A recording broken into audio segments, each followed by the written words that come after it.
امبارح كان فرح حنان ابنة خميس شعبان ابن الفنان الراحل شعبان عبد الرحيم، واللي أقيم في إحدى الفلل على طريق سقارة السياحي المريوطية بحضور كبير من نجوم الوسط الغنائي في الفن الشعبي، واللي على رأسهم سعد الصغير. الفرح ده جه بعد شهور قليلة من إعلان أبناء الراحل شعبان عبد الرحيم وفاة عمهم في شهر فبراير اللي فات، وكمان وفاة عمتهم في شهر مايو. الفرح ده شهد مواقف كتير قوي لفتت الأنظار، واللي كان من بينها إن النور قطع عن الفرح بشكل مفاجئ، وفضل مدة كده الدنيا ضلمة.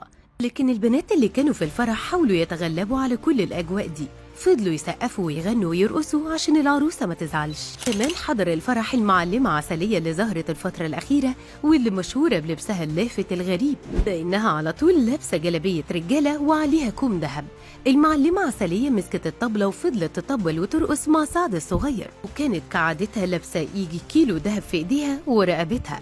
كمان البيج ياسمين فاجأت الجميع لأنها أول مرة تحضر مناسبة وهي في شكل بنت، وظهرت لابسة باروكة وملابس نسائية، لكن ما وصلتش إنها تلبس فستان، وده اللي خلى الناس تقول إنها لبست كده عشان خايفة من القبض عليها ضمن حملة اعتقال البلوجرات بتهمة التشبه بالرجال.